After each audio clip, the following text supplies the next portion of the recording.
Hey, welcome back to the Ping Pong Flix Show. My name is Chris Wong. This is episode 395 of the Ping Pong Flix Show. Let's get to the DCEU. First up, it's Margot Robbie is reprising her role as Harley Quinn on the set of Birds of Prey and the Fantabulous Emancipation of One Harley Quinn, set in Los Angeles for action reshoots with director Chad Stahleski. And here you can see multiple behind the scenes shots of Harley Quinn on skates, riding, holding a rope or something, and riding behind a huntress on a motorcycle. And so this is actually takes me back to one movie in particular, and that's John Wick 3. I mean, I'm wondering, are we going to get that level of action that we saw in John Wick 3, that motorcycle ninjas with, of course, John Wick was on a horse, but, let's take it a step further, and have her be on skates, batting people or something like that. Some kind of interesting, intriguing, stunt coordinated action extravaganza. It is Chad Stahleski directing, after all, for these action pieces, and that makes me kind of excited. But it also makes me wonder what they're reshooting, like what was before this. What type of action scene or non-action scene was before this? Or is this interplaced between a scene from another scene in order to spruce up those stunts, to spruce up those action moments? I'm very much wondering what that is. Of course, you see her as a harness there, so she's very safe, but at the same time, it's kind of cool to actually see her doing her own stunts, I believe. I mean, this is Margot Robbie after all.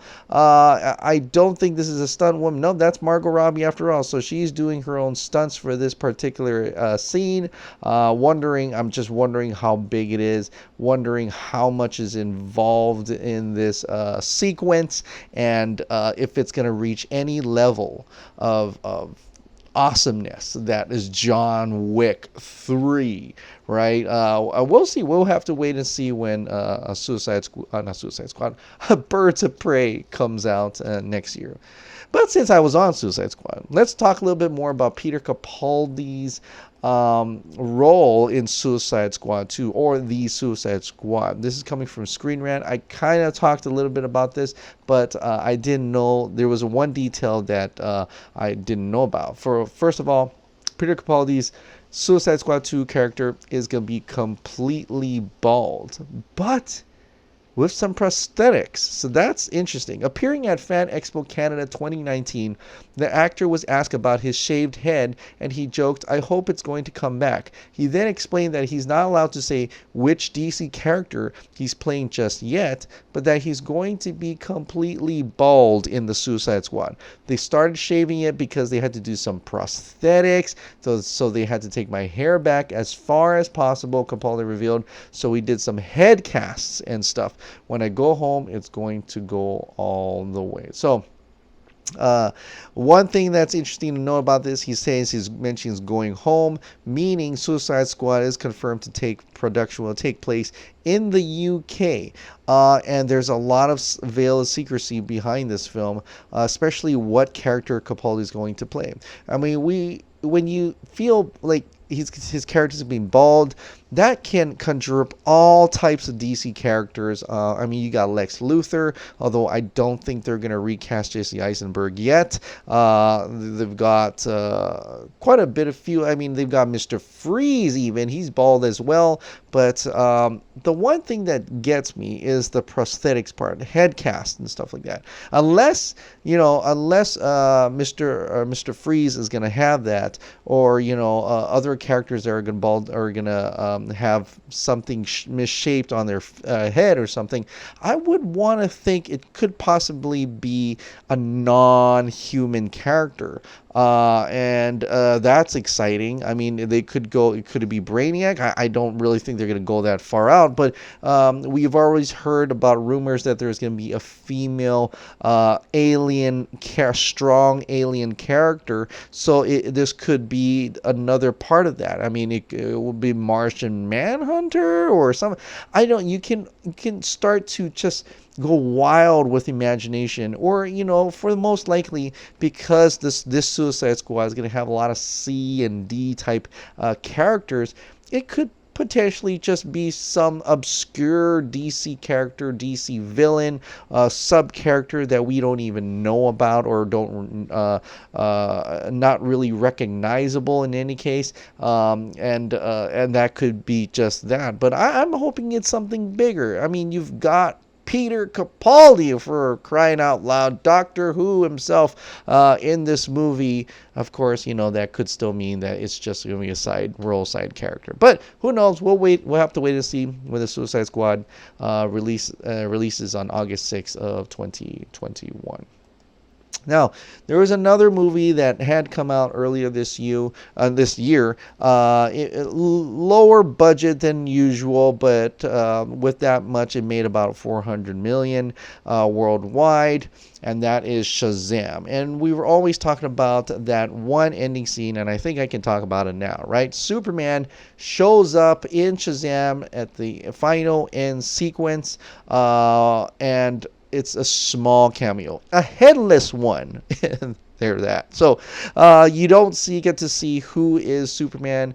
Henry Cavill is Superman right now, but he apparently, according to the director, scheduling conflicts, Henry Cavill couldn't make it to the shoot, and they had to change it up to just show the bottom part. And so they got Zachary Levi, stuntman, to wear Henry Cavill's suit, as you see in the pictures here, and they put the cape on and everything, and had him just walk out for that one sequence. Of course, what's interesting, people are noting now, since looking at these behind-the-scenes photos of Superman, is that is essentially the Justice League suit, just Justice League Superman suit.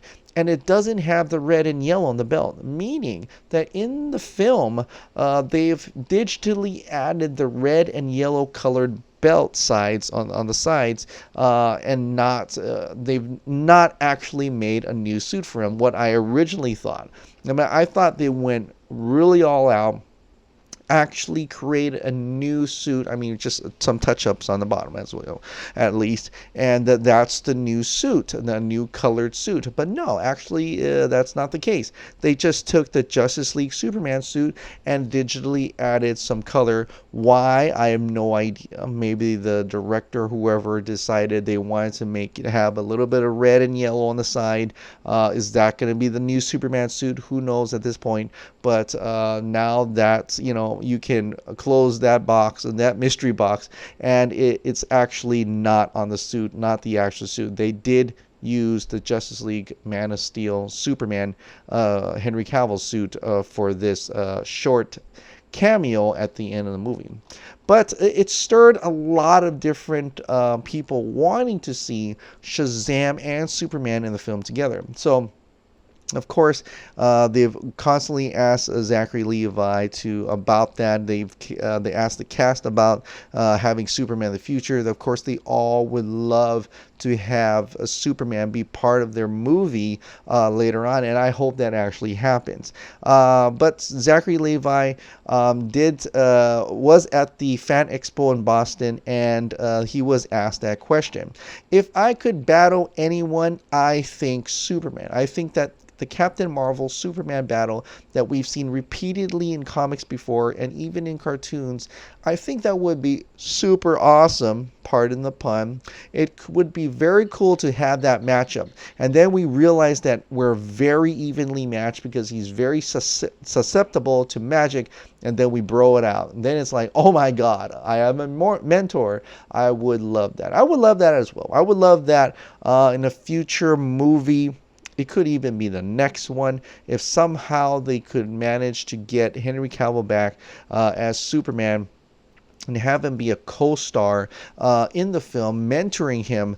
That would be something fantastic, and I would totally love to see that. And I'm hoping that he's saying these kinds of things, and they're constantly just implanting these Superman stories or these hints of Superman is that they're very much intending to have Superman in the Shazam sequel, either a big role or a small role. Who knows? I'm hoping that Henry Cavill's agent and them agree to it, being that he could use another Superman movie. He's a fantastic Superman. I can't wait to see him come back as Superman, whether it be in Shazam, whether it be in Supergirl, or my God, his own movie. I think he deserves his own movie. I think he's terrific as Superman, and I really hope they can make it happen, right?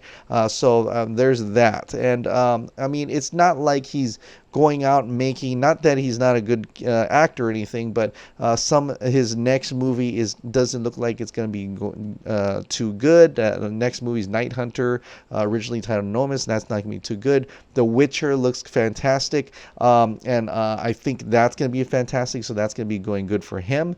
But ultimately, people look at him and they recognize him as Superman. And this is not those like a Christopher Reeve situation where he's like he didn't want to play Superman. After a while, he wanted to separate himself from Superman and other people who were in that role. But for the most part, this guy, wants to be Superman. He wants to do the next movie. He wants to be Superman. So I think that is a huge plus, and hopefully the studio can make something work and make him come back as Superman. Whether, like I said, cameo, a co-star, not a cameo. I'm tired of cameos. A co-star or his actual old movie, and so that's what I'm looking forward to. Now, speaking on a versus movie, I don't know if it's gonna be a Shazam versus Superman, but I'd love to see him fight, so you get a hint of that Kingdom Come thing. But this is gaining traction about that whole Batman and Joker thing, right? Because as we know, they've had that interview where there was a slip of the tongue by Pattinson in Variety interview that he kind of probably hinted at something about possibly ending up in the same universe as the Joaquin Phoenix's Joker. Now, he told them to redact that statement or whatever he said, so we don't have not a single clue what he actually said to the interviewer before telling him to not put that in the interview. So, which makes our mind spinning, wondering what he said. If it wasn't that important, if it was just a fan thing,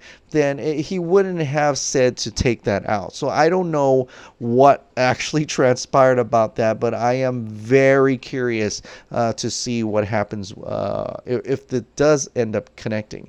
But it's gaining a little bit of traction to the point that TheGuardian.com had decided to put this article out, and they say this: a Batman versus V Joker movie could make Marvel's Avengers look like the Powerpuff Girls. And I thought I'd read you this article because I thought it was kind of funny. Ben Child Geek. But this is his article. Where Marvel continues to revel in an orgy of interconnectedness, the imminent launch of new superhero shows on the Disney Plus channel being perhaps the apex of this splurge of comic book joined-up thinking, DC seems hell-bent on going the opposite direction. After 2017's Justice League failed to leap tall buildings in a single bound, and the previous year's Suicide Squad slumped languidly into the shadows, Warner Brothers' subsequent DC movies have taken a narrower approach to world building, with some success. Wonder Woman, Aquaman, and Shazam all managed to engage audiences without cramming dozens of costumes crime fighters into the same movie. Freed from the need to maintain thematic integrity across multiple episodes, Warner's superhero movies have finally found their feet. So much so that it's tempting to wonder if the long-mooted DC Extended Universe, always planned as a Marvel aping excuse to cross-pollinate the publisher's entire back catalog, has already met an untimely demise. That's his opinion. James Gunn's upcoming Suicide Squad 2 may do its best to pull out the creative defibrillator when it finally debuts in 2021. But in the meantime, there are rumors of a rather more intriguing example of inter-superhero shenanigans. Could Robert Pattinson's Batman really end up in the same movie as Joaquin Phoenix's Joker, currently picking up rave reviews in Venice?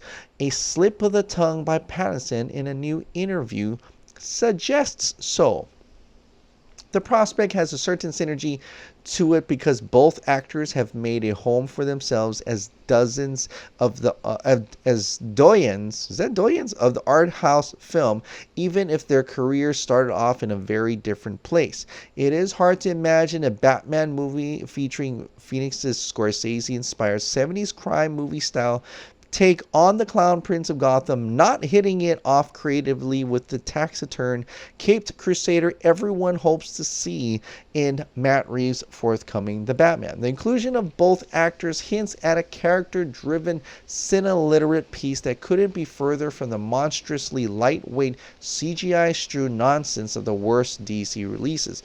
Why bother to set up Phoenix's Arthur Fleck in such detail if he merely exists to be retooled as a common baddie in future installments? Of course, the inclusion of top talent doesn't always guarantee quality filmmaking. Just ask the Oscar-winning Jared Leto, sort of star of Suicide Squad, in which he played a version of the Joker so superfluous to events it would probably have been easier and cheaper to render the villain entirely via CGI. But setting Pattinson against Phoenix would at least create the kind of positive buzz around a major movie event that Warner needs if it is ever to match Marvel's box office might and critical currency. The hype around Joker is such that the Warner would be foolish to not to make Todd Phillips' film a jumping off point for a fresh Gotham-themed mini-universe. Perhaps DC fans might even find themselves gifted the interconnected series of movies that the DC Extended Universe was intended to usher in through a surprising route. If Warner's had largely failed in its efforts to mimic Marvel's industry-shaking success, that does not mean the studio cannot find an alternate, more organic route to world building that better fits the superheroes and filmmakers at its disposal. Naysayers might point out that Phoenix's Joker seems to be living in a different timeline to Pattinson's version of Batman. Bruce Wayne's father, Thomas, appears in Phillips' movie as a tyrannical Trump figure, played by 63-year-old actor Brett Cullen, while Wayne is portrayed by 9-year-old actor Dante Pereira Olsen. This suggests Phoenix's Fleck won't be battling a Pattinson-aged Cape Crusader for at least a decade or two. On the other hand, that gives DC plenty of time to finally get this cinematic universe right. The fan anticipation that would build in the meantime could be enough to make the Avengers look like Powerpuff Girls. Interesting comments. Just enough to piss off Marvel stans and DCU stans at the same time. Good job. Thank you very much, Mr. Ben Child. But anyway, just taking the part about Batman, the Batman being the same universe as Joker, is interesting and compelling, and it actually supports some of these theories that they're building a different separate cinematic universe alongside the DCEU, which could prove interesting and could open up to different channels and different niches of the market as well, right? And like you said, I still think Joker could just be a potentially standalone and possibly standalone right now. I don't see Joaquin Phoenix's reprising a role unless he likes the script, unless he likes where it's headed. But being that they have to go beyond character studies into a more fluid comic book type film, I don't know if he's going to be up for that. I know, Robert Pattinson may be up for that a little bit, but as he said in his interview, he almost wants to approach Batman as a character study as well. So this could be like the art house comic book films. Who knows, right? But I would like to think that Zack Snyder was kind of doing that too, a little bit on that side. So, but in any case, whatever happens, it would be interesting. I don't know how it's going to work. Like you said, the timeline's kind of off. Joaquin Phoenix's Joker is going to be a lot older than Robert Pattinson's Batman by the time that character, if they're using that same Bruce Wayne to become Batman, it's going to take decades, right, to get to that point. So I don't know how that would work unless Joaquin Phoenix's Joker goes off to a jump point. You can throw in Lazarus Pit and stuff like that, of course, but will it get to the point where the type of movie that Joaquin Phoenix doesn't want to really work on and stuff like that, or Robert Pattinson wouldn't want to work on it? Because it seems like I said, they want to approach it possibly in an art house type manner. But anything can happen in the world of movies. People tend to say we're not going to do this, and they end up doing that, or not do it, or end up doing this, coming back and doing this again. So you never know. And so keep an open mind. That's the best that we can hope for, being a DC film fan, because you never know where it's going to go. All right, guys. Well, that is enough for tonight. I want to thank you so much for subscribing. Thank you so much for watching. I'll see you next time.